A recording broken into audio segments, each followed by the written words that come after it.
A graça e paz, bem-vindos a mais um devocional, onde nós lemos a Bíblia. Estamos lendo de Gênesis e Apocalipse, cada dia um pouquinho, e refletimos aquilo que o Senhor tem para as nossas vidas. Vamos começar esse devocional com uma oração. Senhor, obrigado por mais esse dia, por mais essa oportunidade de ler a Tua Palavra. Guia-nos, Senhor, conforme o Teu Espírito, conforme a Tua vontade, e fala aos nossos corações aquilo que o Senhor tem para as nossas vidas. Isso que eu te peço e agradeço em nome de Jesus. Amém. E sem mais delongas, vamos para o devocional de hoje, onde nós vamos começar lá em Deuteronômio 29, a gente vai até o 30, 20, que diz o seguinte: novamente, Moisés está passando as instruções para o povo, resumindo e contando tudo de novo para o povo pouco antes deles entrarem para a Terra Prometida. Eles estão na Terra Prometida, se preparando para enfrentar o povo dessa região, mas Moisés sabe que ele não vai entrar. Deus já prometeu que iria preparar um sucessor, mas Moisés mesmo não irá entrar. Então ele está passando, acho que uma última vez, todos os decretos para o povo. E diz o seguinte: esses são os termos da aliança que o Senhor ordenou que Moisés fizesse com os israelitas, enquanto estavam na terra de Moabe, além da aliança que havia feito com eles no Monte Sinai. Moisés convocou todo o povo de Israel e lhe disse: vocês viram com os próprios olhos tudo que o Senhor fez na terra do Egito ao faraó, a todos os seus servos e a toda a sua terra. Presenciaram todas as grandes demonstrações de poder, os sinais e as espantosas maravilhas. Até hoje, porém, o Senhor não lhes deu mente para entender, nem olhos para ver, nem ouvidos para ouvir. Durante 40 anos eu os conduzi pelo deserto e, no entanto, suas roupas e sandálias não se gastaram. Vocês não comeram pão nem beberam vinho ou outra bebida fermentada, mas receberam alimento para que soubesse que Ele é o Senhor, seu Deus. Quando chegamos aqui, Seom, rei de Hesbom, e Og, rei de Bazã, nos atacaram, mas nós os derrotamos. Conquistamos seu território e o entregamos às tribos de Ruben, Gade e à meia tribo de Manassés, como sua herança. Portanto, obedeçam aos termos dessa aliança para prosperarem em tudo que fizerem. Todos vocês, chefes de tribos, autoridades, oficiais e todos os homens de Israel, estão hoje na presença do Senhor, seu Deus. Estão acompanhados de suas crianças e esposas, bem como dos estrangeiros que vivem em seu meio, que cortam lenha e carregam água para vocês. Estão aqui hoje para entrar na aliança solene que o Senhor, seu Deus, faz com vocês. Aliança que inclui maldições. Ao entrarem na aliança hoje, ele os confirmará como seu povo e reafirmará que é o seu Deus, conforme prometeu sob juramento a vocês e a seus antepassados, Abraão, Isaque e Jacó. Não é só com vocês que faça essa aliança, incluindo suas maldições. Faça aliança com vocês que estão hoje na presença do Senhor, nosso Deus, e também com as gerações futuras que não estão aqui. Vocês se lembram de como vivemos na terra do Egito e passamos pelo território de nações inimigas quando saímos de lá? Viram as práticas detestáveis delas e seus ídolos, de madeira, pedra, prata e ouro. Faço essa aliança com vocês para que ninguém, nenhum homem, mulher, clã ou tribo em seu meio, se afaste do Senhor nosso Deus, para adorar os deuses das outras nações, e para que nenhuma raiz em seu meio produza frutos amargos e venenosos. Aqueles que ouvirem as advertências dessa maldição não devem se parabenizar e pensar: estou seguro, embora siga os desejos do meu coração obstinado. Isso levaria à ruína total. Olha que interessante essa frase. Algo que a gente não pode parar para pensar. Estou seguro, embora siga os desejos do meu coração obstinado. E tem muitas pessoas que dizem isso, tem muitas pessoas que dizem Deus é amor, então ele não vai querer que eu fique me segurando, que eu fique contendo as minhas ações, que eu não faça aquilo que eu tenho vontade. Não, pelo contrário, ele diz que o nosso coração é obstinado e a nós seguirmos os desejos do nosso coração obstinado levaria à ruína total.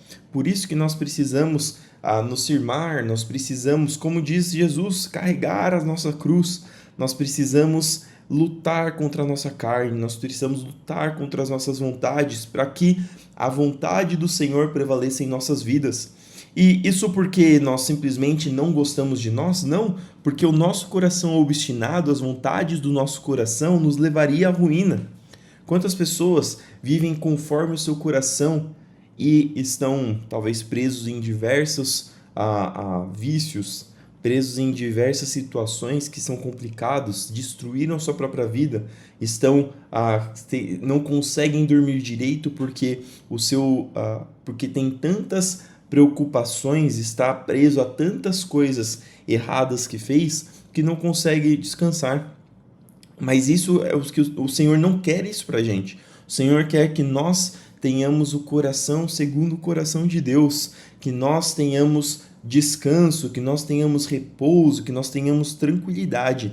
E esse repouso, tranquilidade, descanso é necessário que nós contenhamos o nosso coração obstinado, nós contenhamos certos desejos do nosso coração, para que nós sigamos a vontade do Senhor, que é perfeita e agradável para as nossas vidas. 20. O Senhor não os perdoará. Ao contrário, sua ira e seu zelo arderão contra eles. Todas as maldições escritas neste livro cairão sobre eles, e o Senhor apagará seus nomes de debaixo do céu. O Senhor os separará de todas as tribos de Israel, a fim de derramar sobre eles todas as maldições da aliança registradas neste livro da lei. Então, as gerações futuras, tanto seus descendentes como os estrangeiros que vêm de terras distantes, verão a devastação da terra e as doenças com as quais o Senhor aflige. Dirão: a terra inteira foi devastada por enxofre e sal. É uma terra estéril, onde não há nada plantado e nada cresce, nenhuma folha de grama. É como as cidades de Sodoma e Gomorra, Adimá e Zeboim, que o Senhor destruiu com sua furiosa ira. Todas as nações vizinhas perguntarão: por que o Senhor fez isso com esta terra? Por que se irou tanto? E a resposta será: foi porque o povo dessa terra abandonou a aliança que o Senhor, o Deus de seus antepassados, fez com eles quando os tirou da terra do Egito. Afastaram-se dele para servir e adorar outros deuses que não conheciam, deuses que não lhes era permitido adorar. Por isso a ira do Senhor ardeu contra essa terra e trouxe sobre ela todas as maldições registradas neste livro. Com grande ira e fúria, o Senhor arrancou o seu povo da terra e o baniu para outra terra, onde vivem até hoje. O Senhor, nosso Deus, tem segredos que ninguém conhece. Não seremos responsabilizados por eles, mas nós e nossos filhos somos responsáveis para sempre por tudo que ele nos revelou, para que obedeçamos a todos os termos desta lei. No futuro, quando vocês experimentarem todas as bênçãos e maldições que lhes relatei, e quando estiverem vivendo entre as nações onde o Senhor, seu Deus, os exilou, levem todas essas instruções a sério. Se, nessa ocasião, vocês e seus filhos voltarem para o Senhor, seu Deus, e se obedecerem de todo o coração e de toda a alma a todos os mandamentos que hoje lhes dou, então o Senhor, seu Deus, restaurará sua situação. Isso aqui lembrando o que nós falamos ontem. Nós falamos ontem que o Senhor não está querendo fazer trocas. O Senhor não faz troca com as pessoas. O Senhor está disponível, o Senhor está como pai na parábola do filho pródigo, de braços abertos, esperando para que aqueles que se afastaram deles, aqueles que escolheram o caminho de pecado, se volte para Deus. Deus está sempre disposto para aquele que obedecerem a Ele de todo o coração e de toda a alma e todos os seus mandamentos. O Senhor é um Deus misericordioso, a Bíblia fala. Ao mesmo tempo, Ele é um Deus justo. Ontem eu falei que a luz, a sombra, não consegue subsistir perante uma luz. Isso porque não é da natureza da sombra ficar junto da luz. Da mesma forma, Deus e o pecado não consegue subsistir na presença de Deus. Então o pecador não consegue estar perto de Deus a menos que ele seja que esse pecado seja lavado. E graças a Deus que nós temos o sacrifício de Jesus, que levou sobre si todas as nossas enfermidades, todos os nossos pecados, para aquele que crê, para aquele que se arrepende, para aquele que se dispõe, para aquele que busca ao Senhor de todo o coração e de toda a alma. Ele terá misericórdia de vocês e os reunirá de todas as nações por onde os espalhou. Embora tenham sido banidos até os confins da terra, o Senhor, seu Deus, os juntará e de lá os trará de volta. O Senhor, seu Deus, os trará à terra que pertencia a seus antepassados, e ela será sua outra vez. Então ele os tornará ainda mais prósperos e numerosos que seus antepassados. O Senhor, seu Deus, transformará o coração de vocês e de todos os seus descendentes, para que o amem de todo o coração e de toda a alma, e para que vivam. O Senhor, seu Deus, enviará todas essas maldições sobre seus inimigos e sobre aqueles que os odeiam e os perseguem. Então vocês voltarão a obedecer ao Senhor e a cumprir todos os seus mandamentos que hoje lhes dou. O Senhor, seu Deus, lhes dará sucesso em tudo o que fizerem. Também lhes dará muitos filhos e rebanhos numerosos, e fará seus campos produzirem colheitas fartas, pois o Senhor voltará a ter prazer em ser bondoso com vocês, como aconteceu com seus antepassados. O Senhor, seu Deus, se alegrará em vocês, se vocês se lhe obedecerem e cumprirem os mandamentos e decretos escritos neste livro da lei, e se voltarem para o Senhor, seu Deus, de todo o coração e de toda a alma. Este mandamento que hoje lhes dou não é difícil demais para vocês, nem está fora do seu alcance. Não está guardado no céu, tão longe que vocês tenham de perguntar: quem subirá ao céu a fim de trazê-lo até nós aqui embaixo, para que possamos ouvir e obedecer? Não está guardado além do mar, tão distante que vocês tenham que perguntar: quem atravessará o mar a fim de trazê-lo até nós, para que possamos ouvir e obedecer? Não, a mensagem está bem perto. Está em seus lábios, em seu coração, para que possam obedecer. Aqui ele fala que a mensagem que Deus está dando não é algo difícil, não é algo que é impossível de compreender, algo que é impossível de encontrar. Pelo contrário, é algo que estava disponível, é algo que foi dito, é algo que estava registrado. Isso para nós até hoje, porque nós temos a Bíblia, nós temos pessoas que explicam a palavra do Senhor, nós temos recursos hoje como a internet, esse devocional mesmo nós temos postado pela internet, e é um dos recursos para você ter a palavra de Deus perto de você, para que nós possamos continuar meditando na palavra do Senhor, para que a gente não se esqueça, para que a gente continue lutando contra a nossa carne, para que a gente possa se aproximar cada vez mais de Deus, assim como Deus estava recomendando aqui para o povo de Israel. 15. Agora ouçam, hoje lhes dou a escolha entre a vida e a morte, entre a prosperidade e a calamidade, pois hoje ordeno que amem o Senhor, seu Deus, e guardem seus mandamentos, decretos e estatutos, andando em seus caminhos. Se o fizerem, viverão e se multiplicarão, e o Senhor, seu Deus, abençoará vocês e a terra em que estão prestes a entrar para tomar posse dela. Se, contudo, seu coração se desviar e vocês se recusarem a ouvir, se forem levados a seguir e adorar outros deuses, eu os advirto hoje de que certamente serão destruídos. Não terão uma vida longa e boa na terra que estão atravessando o Jordão para ocupar. Hoje lhes dei a escolha entre vida e a morte, entre bênçãos e maldições.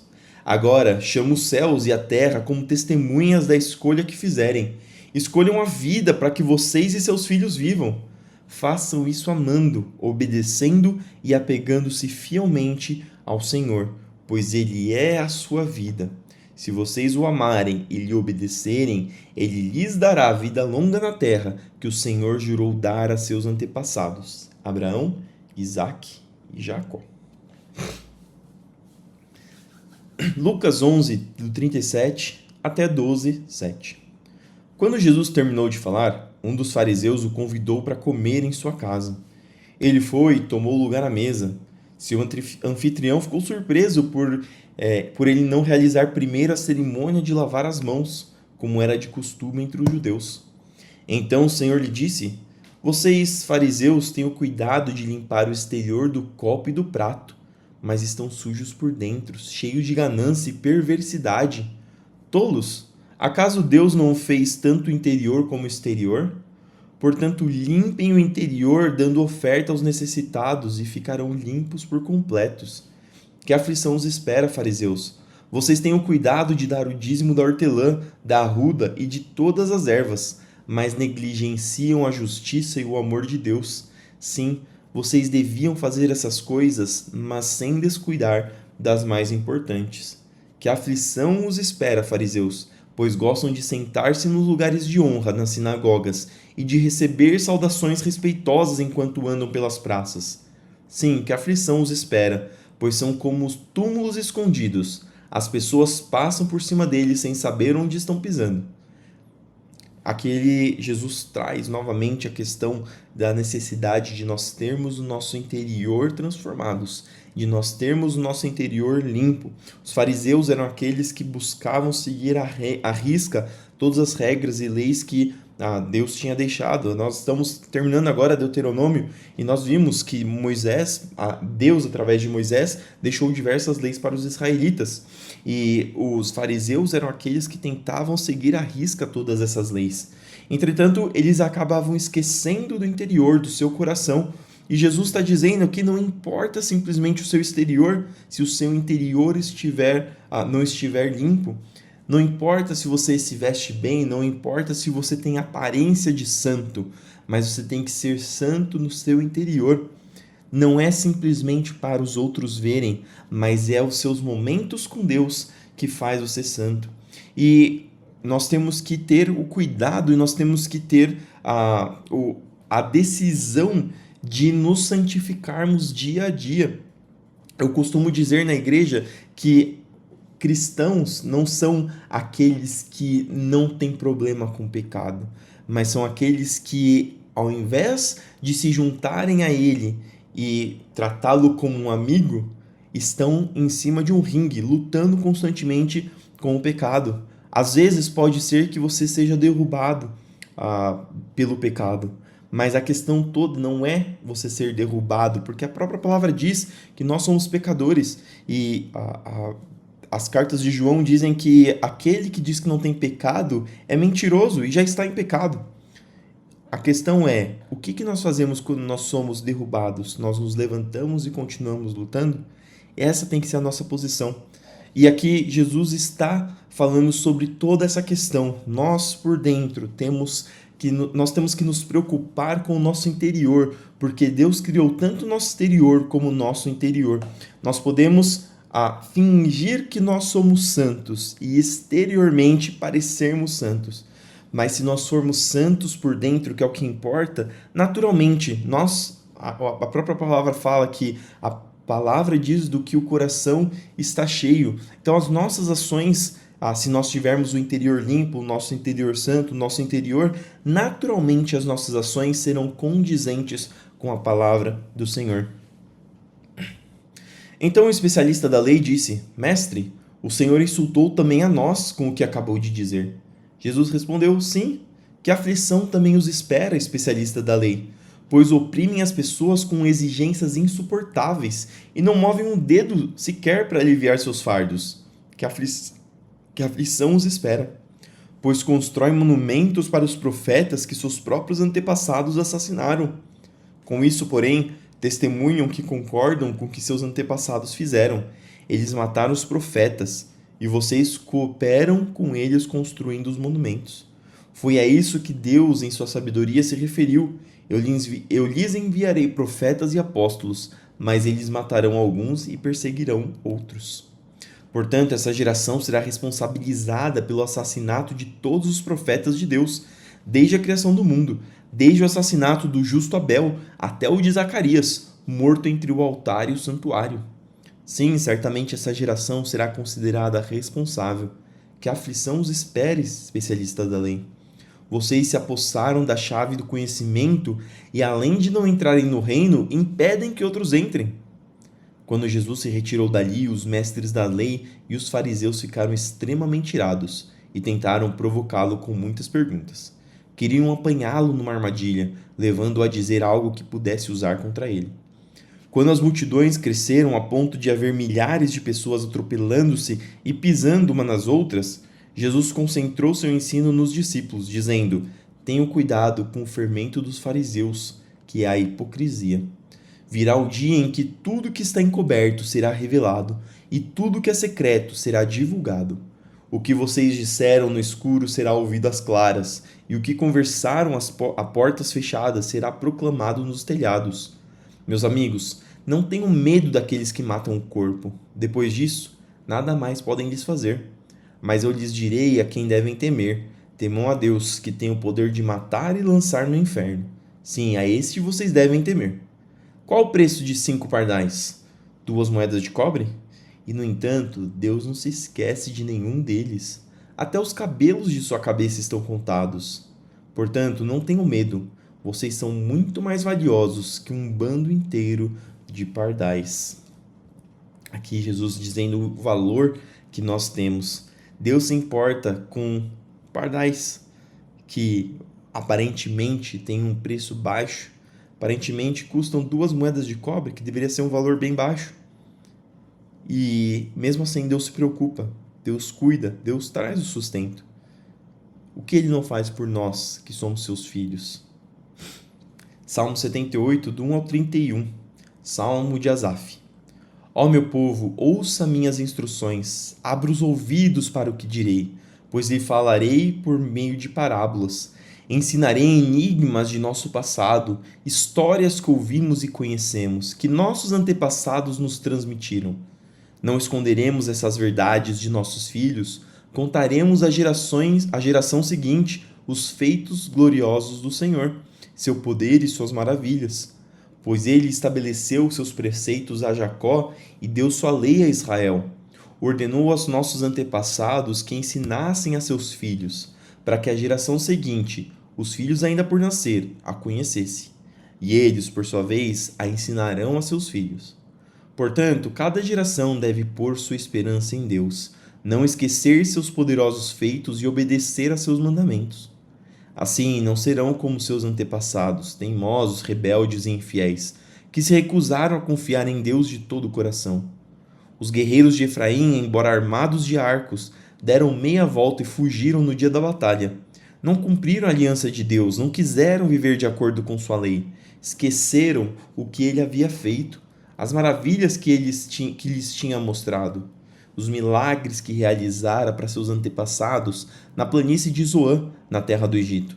Pois ele dividiu o mar e os conduziu na travessia, fez as águas se erguerem como muralhas. Durante o dia os guiava como uma nuvem, durante a noite como a luz do fogo.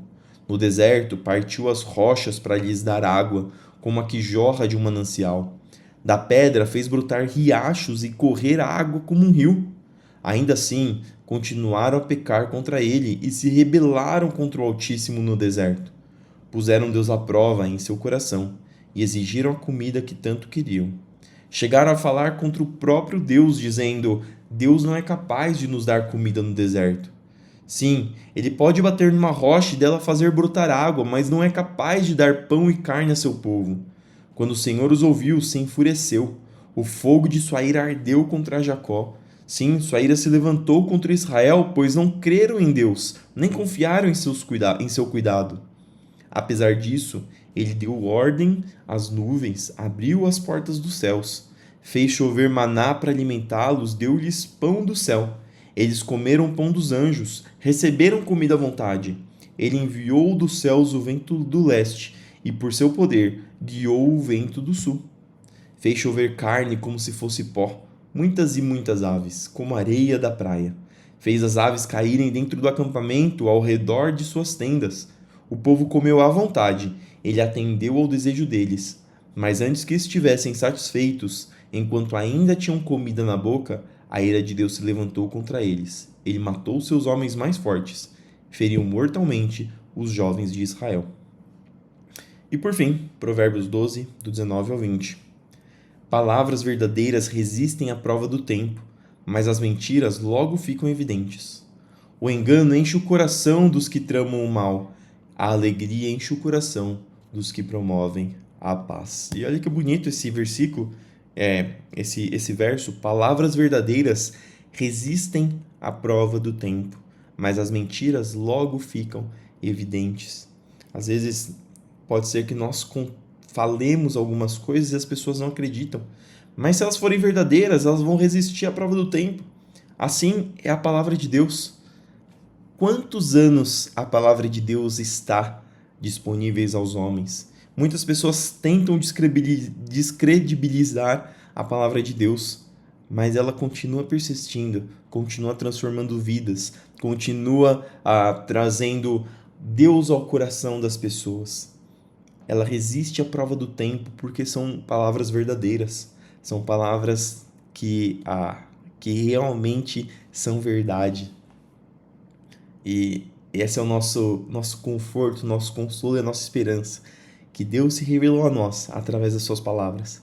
Por isso, esse devocional, essa leitura bíblica é tão importante, porque nós estamos lendo as palavras verdadeiras, nós estamos lendo a palavra daquele que se revelou a nós, o Deus glorioso que criou tudo o que existe e que é digno de honra, glória, poder e majestade. E essas foram as palavras de hoje. Espero que elas possam entrar no seu coração e possam ecoar na sua mente durante esse dia. Senhor, obrigado por mais essa leitura, obrigado porque o Senhor falou conosco. Continue nos guiando, nos direcionando conforme a Tua vontade, conforme a Tua palavra. Senhor, abençoa para que nós possamos gravar essas palavras nos nossos corações, nas nossas mentes, para que o Seu Espírito Santo nos ajude a lembrar quando precisarmos. Senhor, abençoa o nosso dia, nosso trabalho, nossos estudos, nossos afazeres domésticos, para que tudo que fizermos seja guiados pela Tua vontade, pela Tua direção. Senhor, abençoa os que estão enfermos, os que estão doentes, para que o Senhor entre com cura, com providência, com restauração. Abençoe aqueles que precisam de um sustento, que precisam de uma porta de emprego, que o Senhor abra, que o Senhor traga o sustento, que o Senhor continue abençoando, Pai. Fica conosco em mais esse dia, abençoando para que possamos lutar contra a nossa carne, para que nós possamos lutar contra os nossos pecados, para que nós possamos nos aproximar mais de Ti. Isso que eu te peço e te agradeço em nome de Jesus. Amém. Fique com Deus, que tudo que você fizer prospere. Não se esqueça de sempre glorificar ao nome do Senhor com as suas atitudes. Seja louvando, seja orando, mas seja também fazendo seu trabalho, seja fazendo seus afazeres, para que tudo que você faça seja para a glória de Deus. Fique com Deus e até amanhã para mais um devocional.